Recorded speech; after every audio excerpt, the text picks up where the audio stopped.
Welcome back. Episode 6 of the RRI podcast. I'm Brad. I'm Jace. Tonight, it's going to be a pretty simple one. We just want to take some time and do a recap of the episode last week on Ptsd with Mark St. Pierre. We feel like there was a lot of stuff that, Mark had a lot to say, which was great, and it was all valuable information, but now we just want to kind of dissect that together. Yeah, absolutely. Mark had some great input, and it was really good to hear his story and his feedback of what could have been better, what could have been different in his life to make this journey easier for him. But I also think it's really important to hear the hard parts. And again, like Brad said, we're gonna hopefully go through some of that stuff and dissect it and talk about some of the key points that we took away. We sat down today and actually listened to it together, Brad and I, and we're gonna kind of break it down today and see what y'all think. Yeah, so I think just one of the first topics to touch on was the fact that he said, in quote, and I quote, "Don't wait to talk to someone." Right? So anyone listening who's new into the public safety field, that's solid advice from someone who's been in the field for a while. He kind of pointed towards, as early on in your career as you start feeling the effects of those bad calls, you need to start addressing them early. Critical incident stress debriefings are all too commonly avoided because people feel they're going to be judged there. And I know our agency specifically, but the state of Maine has gotten a lot better at making those non-judgmental, and it helps people to really get through those tough calls. Yeah, absolutely. Kind of touching off that, do you feel like we deflect at all as first responders? Personally, I can say yes. I feel like we deflect.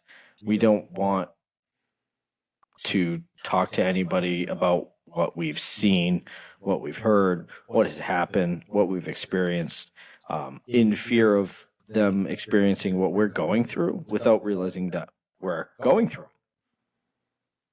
Does that make sense?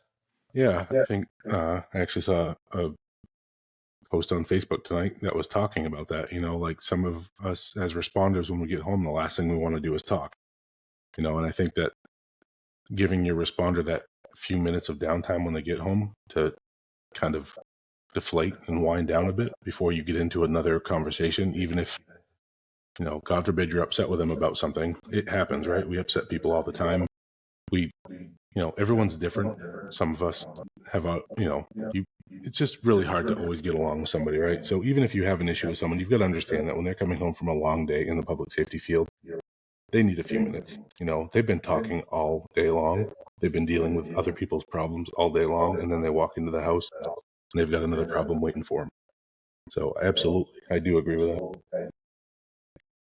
So with that being said, do you also feel like we're always trying to protect our family, our friends from the worst calls? So when we talked with Mark, you asked him, I think he was a little bit surprised, but you asked him, what is the best call you've been to?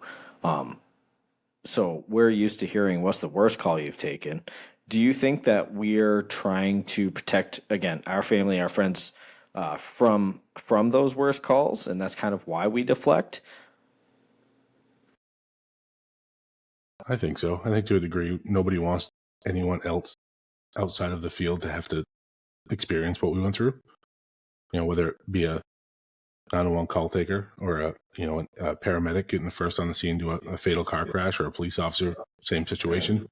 I think we really just want to protect everyone from those ideas or thoughts, because if you're, especially, dispatch is really notorious for this. You don't get to go to the scene, so our minds tend to make things up about what it looked like there. And I think that we have to worry about our family members doing the same thing. It may have been a fatal car crash, but it may have been fairly clean per se, you know what I mean? But the family's going to imagine the worst.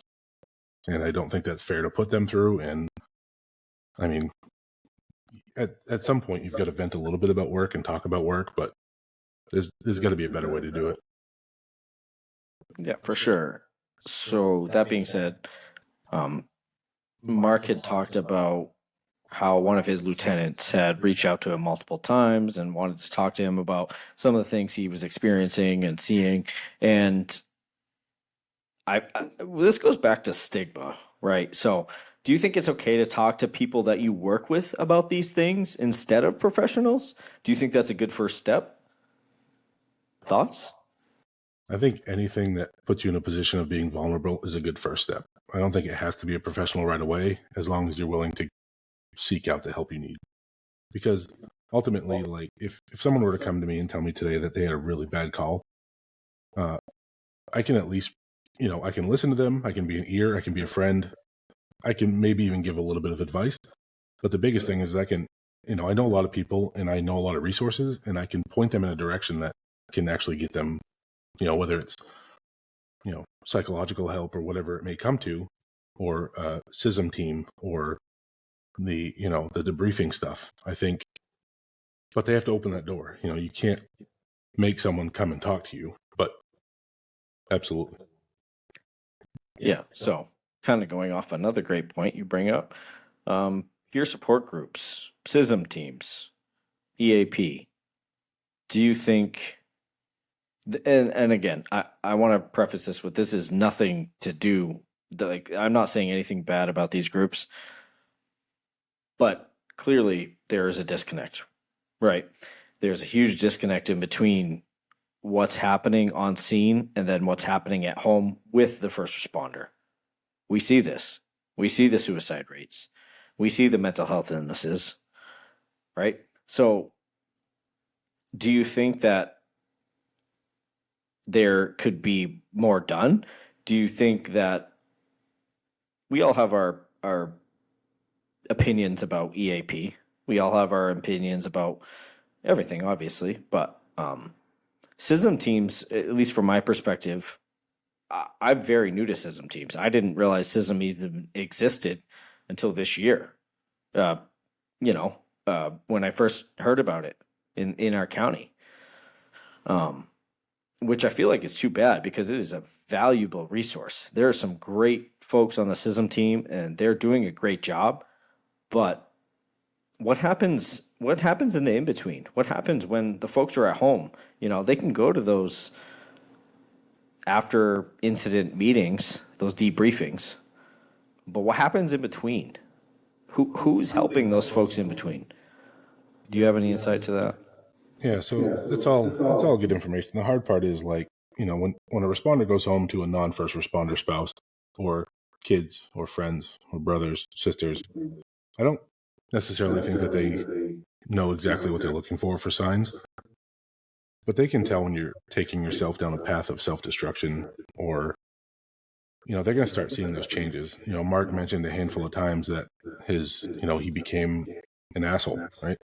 So I think it's important, and I'm sure his wife noticed. I'm sure his kids, actually, he said his wife and kids noticed. So the important thing for those listening is that if you start to see this pattern, you need to call them out on it in a good way, in a positive light, as positive as you can make it, and reach out for them, with them, to get further help. Maybe it's a friend to friend type thing. Maybe you call another one of their responder friends who you're close with, and that you can kind of get that ball rolling, right? I think that there's relationships that you absolutely need in your life. There's no question about it. Especially when there's, you know, spousal relationships with kids involved. I think a lot of those, I think we were never really meant to be alone, right? So these relationships need to be nurtured, and I really truly feel that those in public safety, I think they seem to go away a lot quicker, and it's because they're not dealing with the internal struggles. Yeah, that totally makes sense.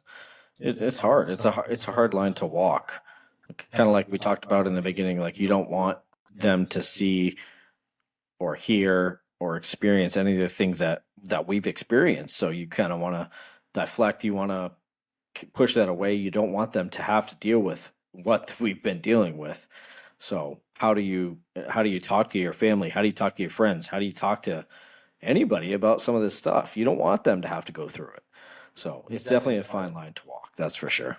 And there is a term for that. It's called vicarious trauma, right? So you're explaining to them what you went through. And if they're not prepared to handle that, you're now traumatizing them. And it's not your fault. Nobody's at fault for this, right? You can't prepare to deal with this as a responder, and you can't prepare to take this home to your family. You can, however, prepare how to deal with it so when you go home to your family, you are the best version of yourself. Or know your outlets that you can go to get those helps so you don't become that quote unquote asshole to your wife, to your kids, to your friends, etc. Yep. Yep. So, kind of moving on from that, Mark next talked about how he had a string of bad calls, specifically suicide calls, that he had to deal with. And after those suicide calls, he started to see a psychologist once a month, which commend him for doing. Absolutely. Like early in his career, that's not easy to do, to realize that you're feeling those feelings and needing to see someone, right? But again, moving even further from that, Mark knew he had a bad call and mentioned multiple times that he wanted to be done. He said after that call with the 10-year-old, he was done. Like he's didn't want to do it anymore. He wanted to be done. They went to a debriefing with a SISM team and obviously everyone else that was involved, and they were told they could go home if they needed to, if they felt like they couldn't proceed throughout the day. And Mark decided to stay. Do you have any insight of why Mark would want to stay? After saying he was done multiple times, he wanted to stay. I think that's the expectation of being, a first responder, is that you still have a shift to complete regardless. People still need you regardless of what your problem is at the moment. And not that it's right, but when you sign up for your career, that's what you're getting into to a degree. And that's part of the stigma, right? You're signing up for a career which you're supposed to kick the shit out of yourself and not take care of yourself because that's what you signed up for. That's where it goes wrong. But I truly believe that he knew he had a job to complete for the day, and whether that was, hindsight's 2020, but I think anyone would realize at the end of that shift, they should have gone home mid-shift if that was an offer, to take that moment to take care of themselves, and it's, he had people reaching out to him throughout the duration of his career too, which was really positive to hear. Maybe not as much as he should have, but he definitely did, which that's what we're pushing for, right? Yeah, and I think a lot about how much pride has to do with this job, with public safety. We feel a lot of pride. We feel a lot of responsibility to continue on. Like you just said, we feel like we have to serve the community. Even as far as going to say we don't even want to call out sick sometimes. We don't want to take vacations. We don't want to, miss that shift because we feel that burden is on us as first responders. We feel that we have a duty to serve, and I feel like that's a lot of it too. Mark again knew he should have walked away, and this is no down to Mark at all, but in his gut he knew that was it, and he talks about how that's the day that opened the door to all this bad stuff, and his body was telling him, yeah, no, we're done, but yet his heart was saying, no, we're going to keep fighting, which is really commendable, but for what price? Right. And I think that's at some point in your career is okay. However, if you're taking care of yourself, I think you can have a bad moment, a bad call, a bad shift, and still realize that you're okay to go back, but you still need to work, and he talked about mental health in some areas, and anyone listening, you may want to check your local laws and things like that, but where PTSD and mental health issues are treated as workers' comp, which I think is a huge, huge step in this. And that's incredible that we're getting there, because it's directly related to the job that you're doing. And how are we not taking care of people that have taken care of others for so long? Right. So Mark, going through his therapy, when he talked about that, was going through the EMDR, which I didn't know much about until I did a little research on it this afternoon, which was, the eye movement desensitization and reprocessing. Essentially, this works by stimulating the brain in ways that lead it to process unprocessed or unhealed memories, leading to a natural restoration and adaptive resolution, decreased emotional charge, and linkage to positive memory networks. So by doing this, you uncage those memories that you have stuffed away for so long. And Mark did that. Mark was doing that as part of his psychotherapy, whatever, I don't know if it's a psychiatrist or psychologist, I can't remember now, but I think that's really important. And I think that's cool to think of as a resource moving forward. Yeah, absolutely. I've heard some really, really good positive outcomes from that type of therapy. Um, but again, even just talking about it, we can go back to stigma and talk about what a stigma there is about talking about your feelings, talking about the call that you went to. Even Mark touched on it. A couple of people that he had spoken with had said something about, put it aside, forget about it, put your boots back on, get back on the road, let's go to this next call. And of course, you have to go and serve, but at the same time, you need to put your mental health first as well.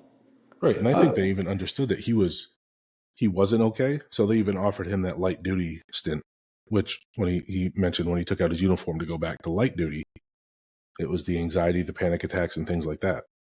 So I think the department was making the right choice. They were trying to do things slowly for him and make sure he had processed those emotions, maybe by not directly asking him if he had, but trying to bring him back on a slow pace. And that's commendable in and of itself. They're not saying get back to the truck now, let's go, we got calls to go to. They're like, all right, listen, if you're not ready for this, we're going to put you on light duty, whether that means, I don't know, station cleaning or paperwork or whatever. He could even make it out of his house that day to get back to the station because of the PTSD that he was still feeling, and those memories don't just go away unaddressed. Yeah, and you kind of makes you wonder how long this has been happening for Mark. He was talking about that call at 17, right when he first started, how awful that was, that first call. And we have to remember that PTSD doesn't discriminate. PTSD does not discriminate. It can happen your first day on the job, and maybe you don't even realize it. I think that's one of the biggest things that Mark said to us was that he didn't even realize it affected him. That first call, and then look where he ended up. It could start towards the end of your career. You could retire and then start dealing with PTSD down the road. It doesn't discriminate. It happens to everybody, and it's nothing to be ashamed of. No, and on top of being professionals in our jobs or subject matter experts, we're also really good at shoving stuff down, right, and ignoring it or hiding it. And if you are able to do that and actually remove those thoughts and feelings from your body, good for you. Keep it up, keep doing what you're doing, but you have to remember that you might stifle those feelings for 25 plus years, and then all of a sudden the lid comes off. And that's where, like you had mentioned, that's where that huge wave of PTSD comes back and really takes a toll on people. So, like Mark was saying, catching it early and doing something about it early is what we need to start doing. Yeah, another thing that he said that stuck out to me was that it really helped him being around people who are going through the same thing. And that's huge. The people you work with every single day very well could be going through the same thing that you are, but nobody talks about it. So let's open that door. Let's talk about it. Y'all could bond on that stuff and heal together. Yeah. So we both had the same similar final point, because I had in my notes that surrounding yourself with like-minded individuals, right? It's extremely important, but you need to be cautious because there's some negative impact if your like-minded groups are of a negative mindset, right? So, and I've heard this term before, multiple times before, that iron sharpens iron. Think about, you use a metal file to sharpen a chainsaw blade. You use a steel grinding wheel to sharpen a lawnmower blade. But also consider this, right? A boulder can break stones. So just because you're a rock doesn't mean you're indestructible. Just because you're a metal blade doesn't mean you can't get a nick from hitting something, while you're mowing your lawn. Surrounding yourself with like-minded people can be just as traumatic as anything else. If you're depressed and you're around other depressed people, you're not going to come out of that funk. If you're depressed and you find that one friend that you can talk to that continuously boosts you up and offers you that help or that ear or that shoulder, that's where, like-minded in the sense that you both have the same purpose in your life, the same drive, the same reasoning for doing things. So those, that's an important note to remember as we kind of finalize these types of things today is who are you around? What are you doing when you're not at work? How are you spending time with certain types of people? Yeah, which actually kind of leads me into one last thing that Mark said that really stuck out to me. He was talking about trainings, working overtime, constantly being at the fire department. And so how does that impact us? We're constantly immersing ourselves in work, which is the root of the evil. We're going to constant trainings. We're going to constant overtimes on our days off. It never stops. It never ends, despite the PTSD, despite the trauma that you're trying to deal with. How do we separate that? Even somebody like Mark, he knew what was happening in his life, but yet couldn't separate himself from the work. Again, I think it goes back to that pride thing. We feel like we have to be there. We have to better ourselves. We have to serve our community. But yet we are the ones that are suffering. The first responders are the ones that are suffering. Yeah, I think there's two big pieces to that. There's one, financial burdens, right? None of us are doing this to get rich. I think that's one thing we all know when we sign up for the job, regardless, that you're not going to become a millionaire just by working this job. A lot of people have side businesses. They do, whether it's lawn care, whether it's like seal coating. Anyone in public safety, for the most part, has either had a second job or a side gig. And that's, or they'll work at another agency part-time. So they, on their days off, they're still getting stressed out doing something else. The other thing is learning that, your family, friends, and all those people need you at home. They need you to be home and have a day with them. They need that quality time. Your kids need quality time. Your spouse needs quality time. And that leads me into the final thing where you need to learn how to pronounce this really hard word, no, when you're asked to work an overtime shift. If they're going to force you in, right, you can't really avoid that. But voluntary overtime, no. I love that. I love that point. And that's hard to do. Like you said, that is going to be the hardest word to pronounce for people. It's been hard to pronounce for me. It is not easy to say no, especially to your employer, especially in a public safety setting. I feel like there's an added level of stress. There's an added level of commitment that goes along with that. And it's not easy at all.